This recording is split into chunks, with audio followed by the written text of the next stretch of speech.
Good afternoon, everybody. It is my pleasure to welcome here Ondřej Pejcha after a while, and he's going to speak about binary stars.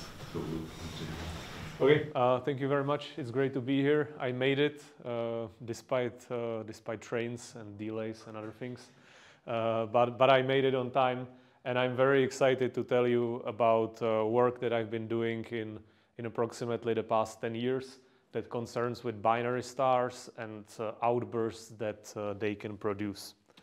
So I start by briefly reviewing a couple important things why all astronomers or all physicists should care about this topic.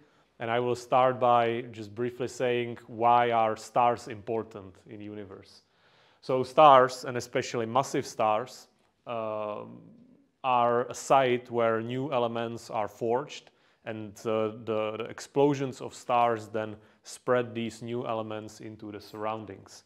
What is left behind evolution of these massive stars are often compact objects, neutron stars, black holes, white dwarfs, which are of course of huge interest to many areas of astrophysics. Also, the evolution and final explosions of these stars are a powerful source of energy and momentum, which is deposited in the interstellar medium. And as a result, these stars significantly influence evolution of entire galaxies. And finally, these massive stars and their remnants are also an important site of creation of energetic particles other than photons that we can also detect on the Earth. That means neutrinos, cosmic rays, gamma rays, and all other exciting things. So now that we know that stars are important, it is also important to emphasize that binary stars are important. By that I mean two stars that are orbiting together. And this pie chart, which is from this famous paper, shows the percentages of population of massive stars where the evolution is significantly influenced by the companion. So as you can see, only about a third of massive stars are effectively single. That means that they are not influenced in their evolution by the companion during their life. That does not mean that they are single. It just means that the binary companion is so far away that the two stars will not interact during their lives. The rest of the massive stars actually interact with their companion in various ways. And what is interesting for this talk is this part of the diagram. So you can see that about a quarter of all massive stars merge with their companion into a single object during their life. I think that's a big number, right? That's a huge thing. The other part here, about 15%, also experiences a strong type of binary interaction. And what is important is this acronym CE. And I will be talking more about this during my talk. Binary interactions are also important for low-mass stars. So those are stars similar to our Sun. Our Sun is an exception because it's single, but most of solar-type stars are actually in binaries or in multiples. And we know from observations and theory that in our galaxy, two solar-type stars merge approximately every 5 years or so. So that's also a relatively high rate of events, which is much higher than, for example, the rate of supernovae and similar things. So to really understand what I will be talking about during this talk, it's important to have in your mind this concept of a Roche potential. So who of you have heard of Roche potential before? Okay, a lot of people, but not everybody. That is good. So because I can explain it in a way that I like it. Okay, so the Roche potential we obtain by considering two-point masses, shown here with these dots, that are on a circular orbit. And what we do is that we transform ourselves into the frame of reference, which is correlating with the 2-point masses. So as a result, we have gravitational attraction from the two-point masses, but also centrifugal acceleration and also Coriolis force that's there. That's a typical thing which we obtain when we transform into a non-inertial reference frame.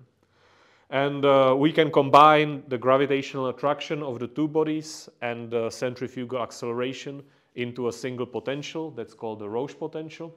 And that is displayed here. The equipotentials are here, and here is like an illustration of a three-dimensional visualization. And what is important here are the points that are labeled here with L1, L2, and L3. These are so-called Lagrange points, which are saddle points of the potential. So that means that the derivative or the gradient is 0 at these points. There are also Lagrange points 4 and 5 here and here, but these are actually not that much important for binary stars. They are important a lot in our solar system, like Trojan asteroids and things like this. So why is Roche potential important? Okay, so stars, as we know, are very much centrally concentrated, so most of the mass is very close to the center. So the star can be quite well approximated by a point mass in the center. So we can imagine that the star is sitting.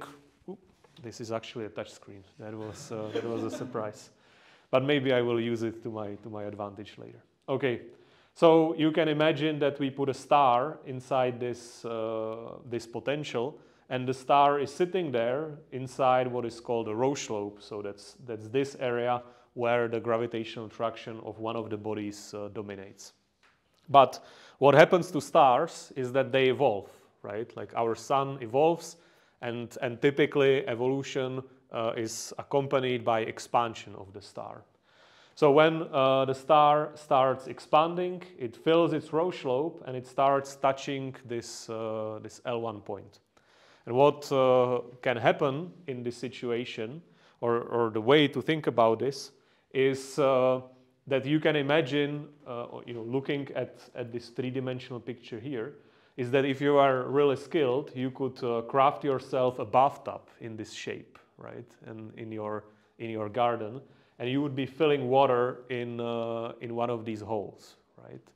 And if you filled the water enough so that it goes to the L1 point, material would start going to the other part of the bathtub.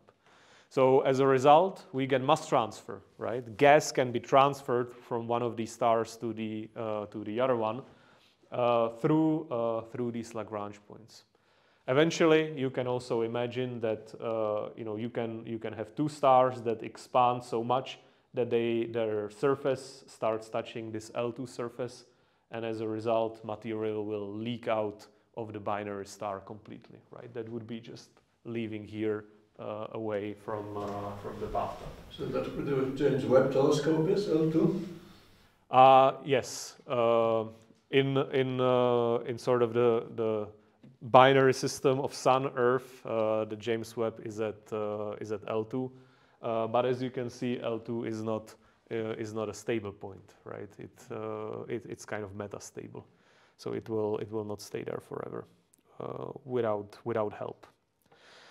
Okay, so now that we know the Roche potential, we can move to other interesting things associated with binary stars that we know in the universe. So this is a picture of a star that's called Eta Carina. It's visible from the southern hemisphere, and it's surrounded by a nebula that's called Homunculus, which means little man. And we know that this nebula was formed by a giant eruption that happened in the middle of 19th century. And we know that the star Eta Carina that currently sits there has about 100 solar masses. So it's a very massive star. And we have been able to measure that the mass of the nebula that is here is about 15 solar masses, and it was created during this great eruption. So about 15% of the mass of the star was lost in a single event about 150 years ago, or 170 years ago now. I still live in 2000. Okay, so that is very striking, and we basically do not know an analogous object in the universe that would be similar to Eta Carina. But what is important for this talk is the shape of this nebula. You can see that the nebula appears to have two symmetries, right? It appears to be axially symmetric with respect to an axis, and there also appears to be some kind of reflective symmetry with respect to a plane. And when astronomers see geometry like this, the natural association is binary stars. Okay? Because a binary star provides us with a well-defined plane of symmetry, and that would correspond to this direction. And maybe there is some interplay of mass lost in the orbital plane and mass lost in the polar directions that actually leads to the formation of these bipolar shapes. Another example is where binary interactions were likely very important is the progenitor of supernova 1987A. So who of you have heard of this object? Okay, only one person. Okay, well, hopefully more. I just hope you're shy to say that. But supernova 1987A is one of the greatest objects of astrophysics in all history of mankind, because we have detected about 20 neutrinos coming from this supernova explosion. So Nobel Prize was awarded. It was the beginning of the multi-messenger astronomy and all of these things. But what is quite striking is that the progenitor, the star that was there before the explosion of the supernova, was surrounded by a very peculiar structure that is shown here. You can see there are 3 rings, and if we were able to deproject the situation, we would find out that the star was surrounded by an equatorial ring that looks like this, and 2 bigger outer rings that are concentric but displaced from this plane. So it looks a little bit like an hourglass shape. And there is, of course, a number of explanations for why the 3 rings have appeared there, but perhaps the best explanation, or the one that I like the best, is that the progenitor of this supernova merged with another star only about 20,000 years before it exploded as a supernova. So quite striking. Also, objects like this, we know several more objects that look like this, but they are very rare. So despite huge importance of this supernova for astrophysics, it was actually quite a rare object compared to all the other supernovae that we know. So another example of why we need binary interactions and why they are important is the recent interest in gravitational wave sources. We need to understand where do they come from, how did they form, what is the rate, what is the theoretical explanation for their properties, etc. So as you know, right, the first detection of gravitational waves was in 2015. Nobel Prize was awarded in 2017, and in the same year was the first detection of merging neutron stars accompanied by electromagnetic signal. And people over years, even before that, have come up with a number of theories concerning the origin of these sources. But perhaps the most explored or the most relevant also for other areas of astrophysics is the origin coming from evolution of an isolated binary star. So on this diagram, I'm showing a very schematic illustration of how an evolutionary sequence leading to binary black hole that merges accompanied by emission of gravitational wave looks like. Okay, so we have time axis, that's here. The time is in millions of years. Here we have our 2 stars. The masses are here. Those are the 2 numbers in units of solar mass.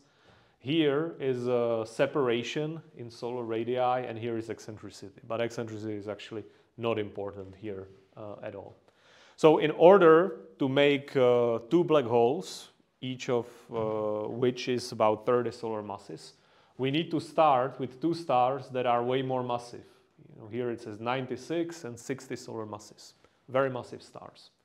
What happens is that the more massive star evolves faster, so it starts expanding, and it starts transferring mass to the companion. Okay, that's the Roche potential that we have seen before. And as a result, this star loses almost all of its envelope to the companion, and what we are left with is a helium star and another star that is more massive than what it was originally. And this helium star is still on a fast track in its evolution, and what it does is that it directly collapses to a black hole. Okay, we essentially assume this. I think a few years ago I gave a talk here about supernovae and why it's not well understood which stars form black holes and which stars form neutron stars. And this is of course a big uncertainty here, but we just assume that this happens. Okay, but let's look at the properties here. So we have a black hole mass of 35 solar masses, kind of a normal star that has a mass of about 85 solar masses, and the separation of the two stars is 3,700 solar radii, so pretty big separation. And now we have this phase, which is labeled CE, okay, and I will explain everything later, and it's marked in a red box because it's very important. And you can see that after this phase, which basically lasted 0 time, okay, there is no time difference here, the black hole grew a little bit in mass. It accreted maybe 1 solar mass of material, but the companion lost about 50 solar masses of material. Okay, and at the same time, the separation decreased almost by a factor of 100, from almost 4,000 solar radii to about 40. Okay, so something very dramatic and very strong happened here. That about 50 solar masses of material were almost instantly lost from this system somewhere to its surroundings. Okay, and after this phase, the evolution proceeds relatively straightforwardly. The second star also collapses to a black hole. So we have two black holes with a separation of about 48 solar radii. And about 10 billion years later, they merge and emit a huge amount of gravitational waves. Can I have a question? Yes, please. So in the third row, there's like 30 solar masses missing also. And the third. Here. No, third from the top. This one. Yes. Okay. Oh, so you did the math. Okay, kind of. Very good, very good. Thank you for this question. So, right, the mass is transferred to the companion, but this transfer is not necessarily conservative. That means that not all of the mass lands on the companion. Some of the mass might be lost away from the system in the form of winds or other types of outflow.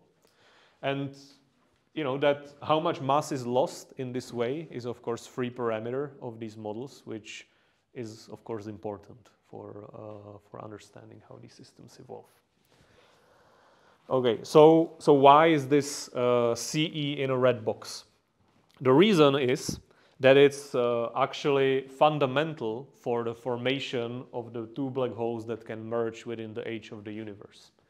So as you probably know, right, when you take two objects and let them orbit, they emit gravitational waves. But the time to inspiral by the emission of gravitational waves depends on the fourth power of the initial semi-major axis. So that means that when you take two 30 solar mass black holes and you want them to merge by gravitational wave emission within the age of the universe, which is only about 13 billion years, right? You have an upper limit on the separation where you can put these two black holes. That's about 0.1 astronomical units, and it's kind of this number that's here, about 50 solar radii. And that is a problem, right? Because we know that stars are potentially very big when they are born, and as they evolve, they actually get even bigger. Okay? And we need them to get bigger so that we get these compact objects in the center. So really overcoming this problem of separations is the key issue in explaining the origin of gravitational wave sources. This is one way to do it. There are other ways how to do it. But this kind of general scenario is present also for other objects in astrophysics.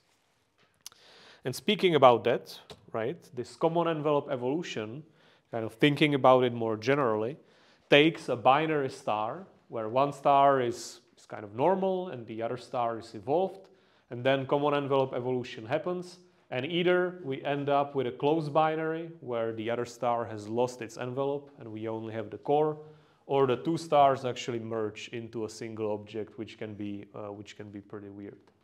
So this common envelope evolution was invented in 1970s by Paczynski and Ostreicher and others to explain the origin of objects like cataclysmic variables, X-ray binaries, and basically any closed binary that includes a compact object like white dwarf, neutron star, or a black hole. And again, for these mergers, right, we have a bunch of weird things that exist in the universe that could be explained by a merger of two stars, and some of those I have shown pictures of. So what actually happens during this common envelope? Okay, this is very schematic. There is not much physics here. We just know that something like this needs to happen. So how does common envelope evolution work? The kind of more detailed look into how common envelope evolution works is shown on this slide here. So on this slide, we have some kind of a big star, like a red giant or a red supergiant, which has a compact core. Right? Red giant basically has a white dwarf already in its center.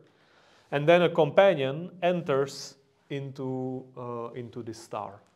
And as the companion moves through this medium, which is moving with a different speed, it experiences drag. Right? It's something moving through a medium, experiences the drag, is slowed down, and spirals in to the center. And from this, you can immediately see why understanding common envelope evolution is difficult. Okay? Because in order to understand what happens, we would need to simultaneously resolve the red giant or a red supergiant. It's basically astronomical unit scale. And also, we would need to resolve what happens on the companion, which could easily be a neutron star or a black hole, as we have just seen. So a physical scale of just 10 kilometers or so.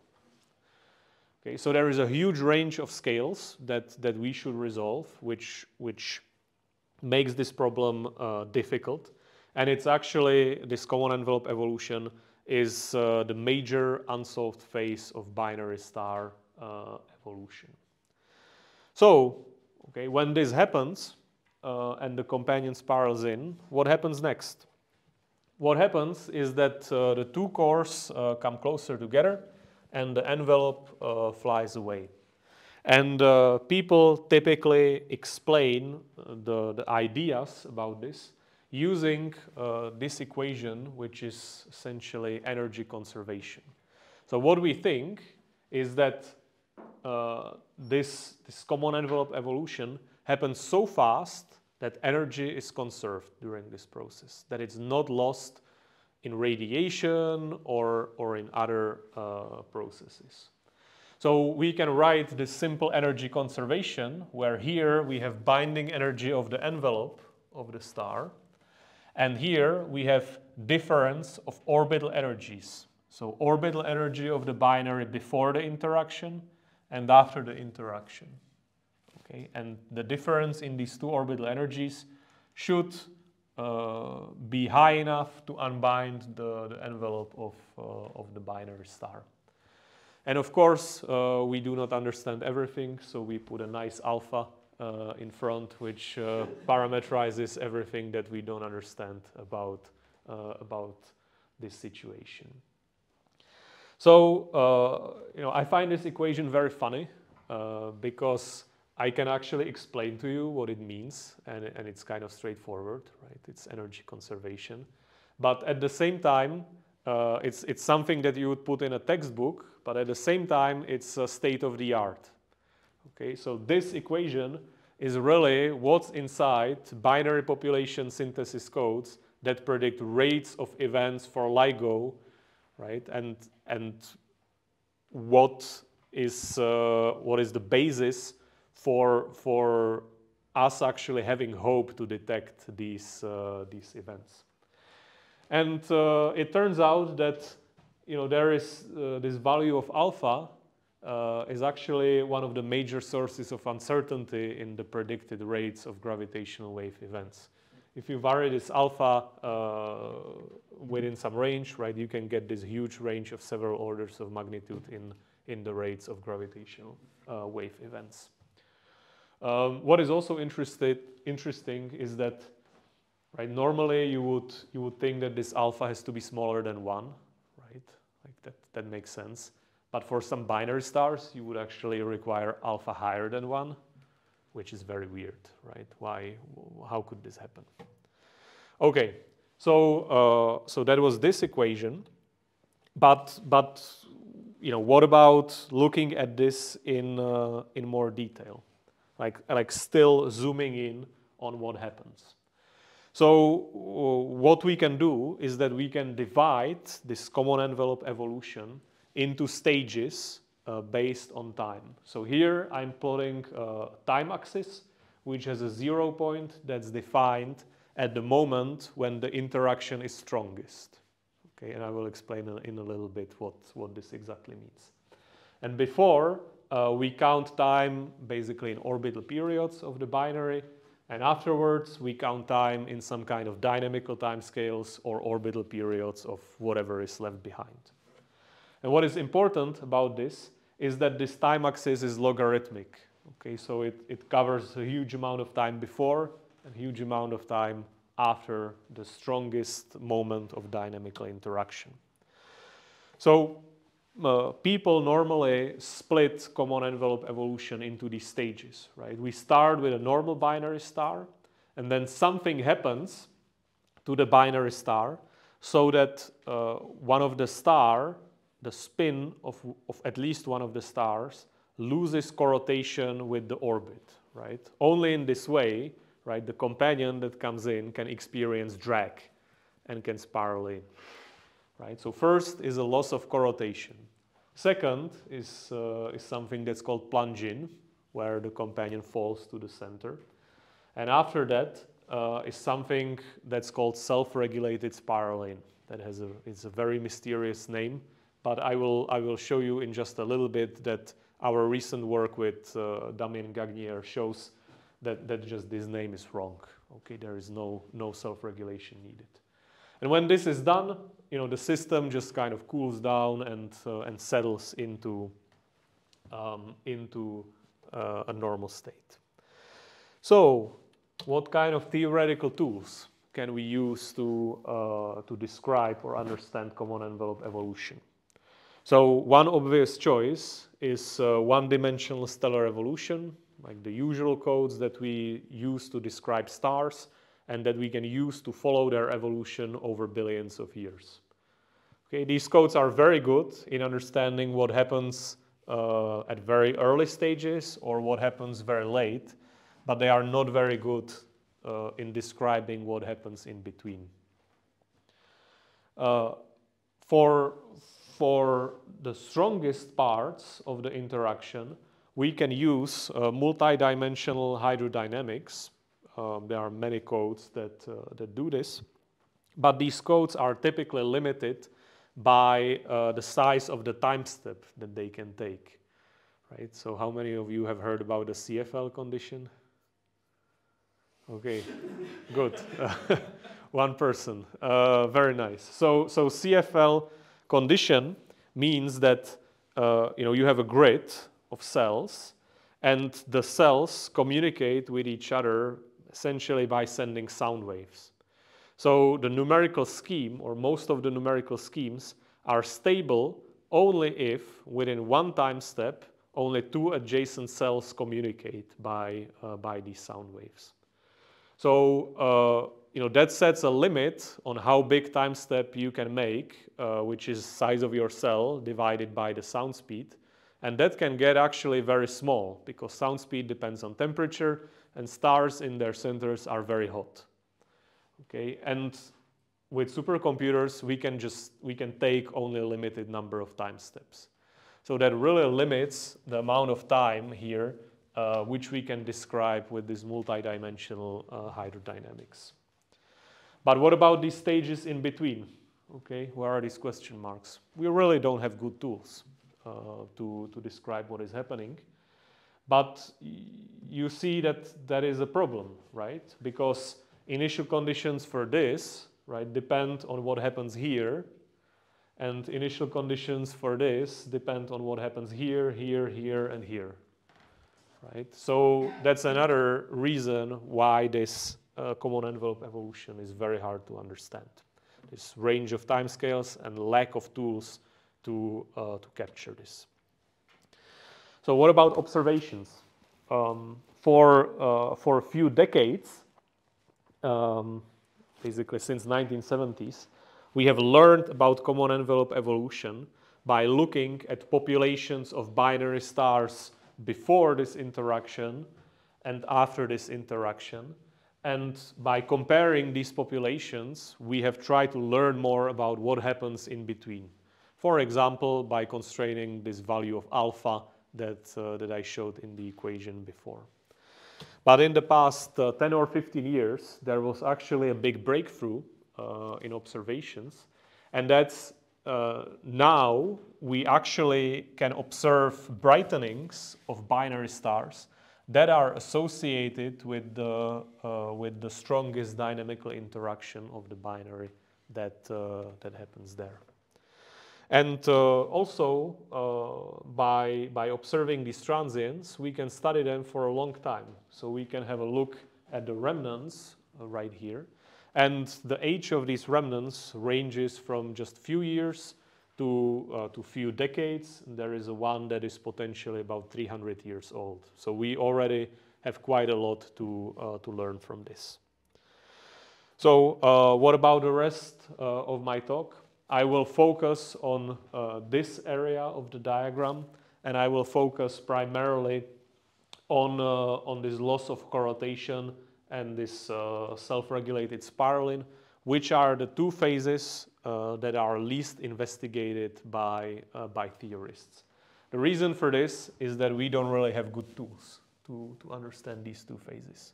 People have mostly looked at what happens here, because we have number of hydrocodes that we can use to describe this phase. So first thing is loss of corotation. How can a binary star lose corotation and initiate this common envelope evolution? Right. So one way to do this is by using tides. Right. We have tides on Earth from our moon. And what the tides try to achieve is a state of synchronous rotation where the objects spin exactly as fast as the companion orbits. But in some cases, it is not possible to achieve this equilibrium. So consider a situation where we have a big star that is orbited by a point mass. And initially, they have synchronous rotation. So the star spins as fast as the companion goes around it. But stars evolve, right? And when star evolves, it expands. And when a star expands, we have conservation of angular momentum. So the star actually slows down its spin. And what the tides will want to achieve is that they will want to synchronize the spin of the star with the orbit. So tides will transfer angular momentum from the orbit into the spin of the star. Okay, still keeping track. Okay, good. But what happens to Keplerian orbit when you extract angular momentum? Right, the body actually comes closer and orbits faster. And when there is a lot of moment of inertia in this star here compared to the orbital angular momentum. This is actually unstable, and it will lead to one of the bodies crashing into the other.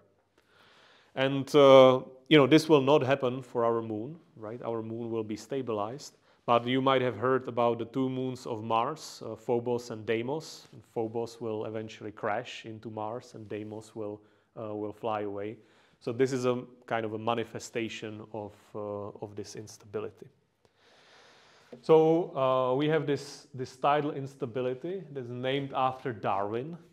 This was not the Charles Darwin, but it was his grandson who became very interested in tidal theory at the end of the 19th century. And he was one of the first to describe this instability. So how can we observe it in the universe and in stars? And it turns out that there is a special class of binary stars that's called contact binaries. Those are two stars that are touching each other. They are overflowing this L1 point, but they are still not touching the L2 point. Okay, so they are not losing mass, but they kind of remain stable. And this condition on angular momentum actually translates into a condition on mass ratio of the two stars in this binary. So what it means is that there should not be any contact binaries with mass ratios that are smaller than this value. Okay. And in a recent work with my PhD student Milan Pešta, we were successful in reconstructing the mass ratio distribution of contact binaries based on observations of the Kepler satellite, right, that recorded photometry of stars with very high precision. And we found that the distribution of the mass ratios looks something like this, and that at small values there is a sharp drop right here. So we really see a signature of this Darwin instability in a population of binary stars, meaning that really these contact binaries will merge and they die and they make outbursts. Okay. What about the other possibility for a binary star to lose correlation with its orbit, right? A star, when it expands and starts touching this L1 point, right, material can flow to the companion. And when there is a lot of overflow of material, it can start leaking out of this second Lagrange point. But you can see that this other Lagrange point is very far from the barycenter of the binary. So as a result, there is a lot of specific angular momentum in the material that is leaving the binary. So this L2 mass loss robs the binary of angular momentum and causes it to shrink and contract and initiate this dynamical phase. And so in order to understand which binaries become unstable to this process, we need to calculate the value of m dot. How is the mass of this star changing as an effect of mass transfer to the companion? And the red arrows here on this diagram show how people usually visualize this process and how it's implemented in these 1D stellar evolution codes. But with my other PhD student, Jakub Cehula, we have decided to have a new look on this problem and to formulate this calculation in a very different way with very different streamlines. What we have found is that essentially the current calculations of m dot are systematically uncertain by a factor of 2 to 4. And that affects stability of the binary. So binaries that people think are stable with the current scheme become unstable in our calculation. So that's exciting. Okay, so we now know how a binary loses correlation and the companion enters here. So now we can play a movie of what happens next. So this is a movie from a paper by Ullman, 2016, and starts with a red giant. It's here, and then has a point mass in the center. And a companion is placed somewhere here, and we will see what happens. And now I will try this. Oh, that is magic. Okay, so you can see that the companion, extremely fast, fell to the center. The orbit became much smaller, and the envelope was perturbed by this motion. And you can see that it all became very violent. But from this, you can also see that the simulation lasted only just a few original orbital periods, right? That's the limitation on the time step that I described. And that does not tell us what happens afterwards, right? We just cannot run it for a very long time. What is also surprising and unexpected is that in this simulation, only about 8% of the mass of the envelope was unbound, that it flew away. Although we would expect, based on observations of binary stars, that actually all of the envelope should fly away. And this discrepancy between expectation and outcome has been a long-standing problem of the theory of common envelope. So this is the dynamical plunging, and you can see that this is a very well-defined calculation, right, that people have been able to do with various codes and with various methods for a long time. But what happens afterwards, right? This diagram is from the same paper as the simulation that I just showed, and it displays the distance between the two cores as a function of time. So you can see that initially there is this plunging, but then things kind of stabilize and the separation of the two stars remains almost the same. But this is only a very short amount of time, right? What happens afterwards? And people have thought that what happens afterwards is something that's called self-regulated in spiral, that somehow the envelope that is surrounding the binary is thermally coupled to the binary in the center.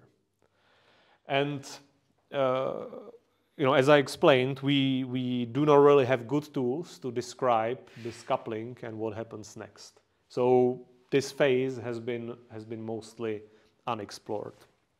But in our work with my postdoc, Damien Gagnier, we have decided to have a look at this phase in more detail. And our realization was that the way the system looks like is essentially a binary star that is surrounded by a very thick circumbinary disk. Okay? And when I say that, suddenly, we can connect this problem to a huge area of astrophysics that concerns with circumbinary disks around supermassive black holes, around stellar formation, even formation of planets, right? Because a planet and a star and a protostellar disk are essentially a similar system. So what we have done, or what Damien has done, is that he was able to perform long three-dimensional simulations with Athena++ that were focused on this phase, and I will show you a movie of what happens. You can see that the envelope gets perturbed quite a lot by the binary that's sitting in the center. That's here. We are not really showing it, but it's there and it's influencing the envelope. And you can also see that we have been able to run this for a very long time. And Damien was so good that he characterized all of the processes that happen in this envelope with extreme detail. How is angular momentum transported? What happens to turbulence? What about viscosity? All of these things. And what he has found is that the angular momentum in this very thick circumbinary disk is actually transported quite efficiently. It means that the binary in the center would shrink its size on a time scale that's just 1,000 or 100,000 of its orbits. Okay, that's still a time scale that we cannot directly access with numerical simulations, but, and it seems long, but remember the binary that's sitting in the center is very small.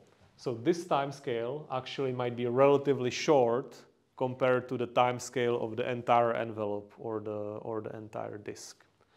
And really, this says that we don't need any self-regulation. We don't really need any thermal coupling between the disk and the binary. When a binary is surrounding by gas, it will always drive spiral waves, and it will always get rid of angular momentum to the envelope. Okay, so that's an exciting result, but what about the next step, right? What about these brightenings and outbursts? That's the new observational probe that we can use to understand what's happening. So first, what are transients? Okay, so a basic introduction into the world of astronomical explosions. Okay, imagine we have a ball of gas. Okay, that's expanding. Sounds a little bit like universe, right? But in fewer dimensions. It's homologous expansion. So, you know, things that are farther away are expanding faster than things that are closer. Sounds like Hubble law. And as it's expanding, right, it's doing work on itself, right? There is the change in internal energy depends on some PDV work and some extra heating that might or might not happen. For example, radioactive material, or you put in a magnetar in the center or something like this. And at the same time, light is diffusing out of this hot bubble that's expanding. So we have diffusion of light, some flux, right, which depends on luminosity and surface area and is proportional to gradient of radiative energy density. So we have some kind of a diffusion equation right there. So we have these two things. We have expansion and diffusion. And these processes tell us that the two most important parameters of these transients are their duration, shown here in days, and the peak luminosity, okay, in units of solar luminosity, and here it's in physical units.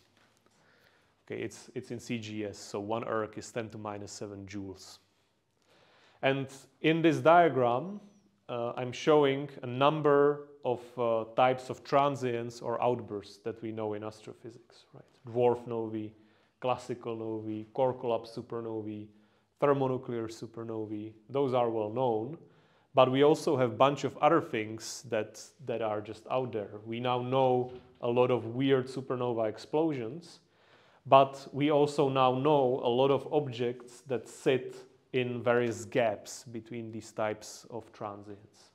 And really, the ones shown in red are important because we think that these transients are actually associated with common envelope evolution. So these are called luminous red novae, and perhaps the best known one is this V838 Monocerotis. You might have seen this picture, one of the most shown pictures from the Hubble Space Telescope, and that's actually a luminous red nova. That's the red thing sitting in the center. By the way, these rings, they are not associated with the explosion. That's just dust and light echo on the dust.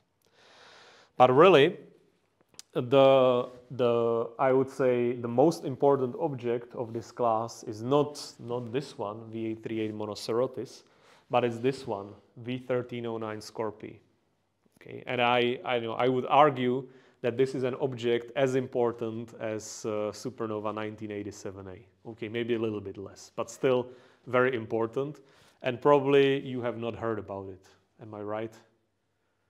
Yeah, and it turns out that most astronomers have not, and that is, I think that's a mistake that should be rectified. So this object, V1309 Scorpii, was discovered in the year 2008. Here I'm showing a light curve, so magnitude as a function of time. But very soon people have found out that there is quite a bit of archival data that goes back a few years before the outburst.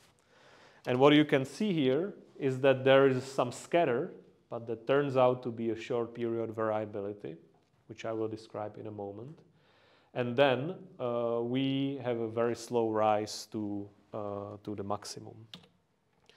So when people looked more closely at the short period variability, they found out that, that there is actually a period to these variations.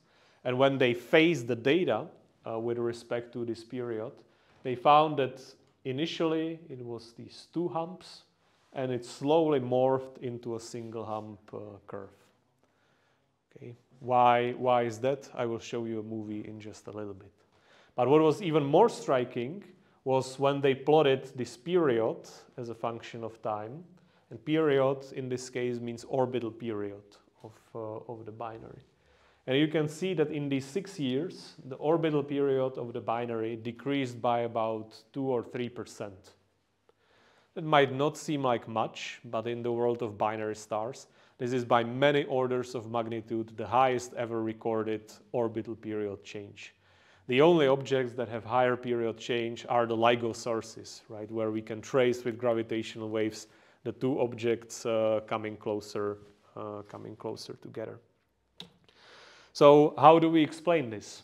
The model that we've been pursuing assumes that we have a Roche potential. We put two stars in there, and the two stars evolve so that they fill the outer equipotential and start losing mass from the L2 point. Okay?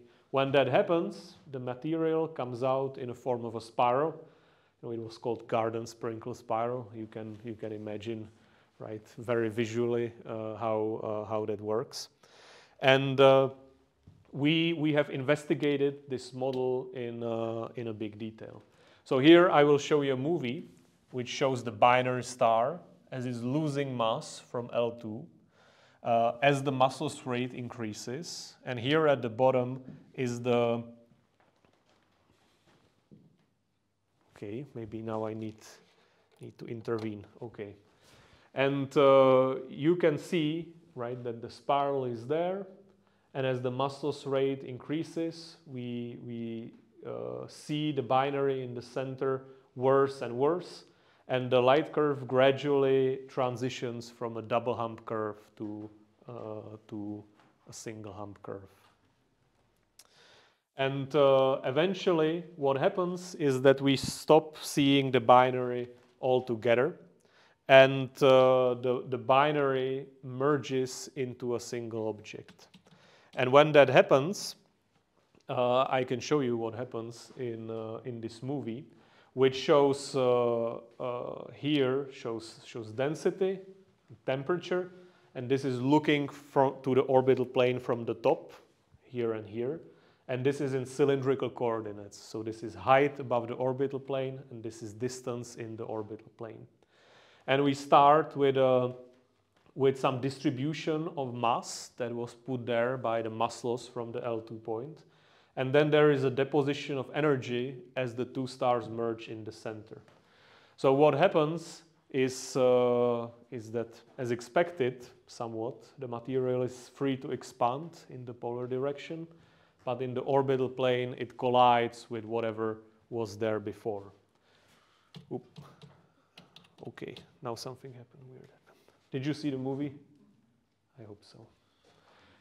Okay, so when that happens, right? Have a look at this shape here, right? We have some kind of a shape that looks bipolar, and indeed, right? Shapes like this are seen in remnants of these luminous red novae, but also they look very similar to this Eta Carina, right? Remember this great eruption in 19th century, and this is kind of a reconstruction of how the shape looks like based on observations.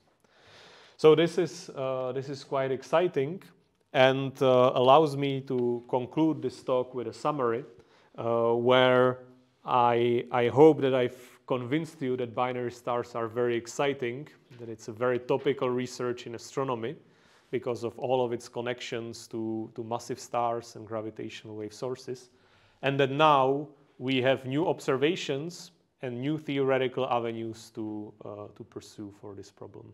So thanks for your attention.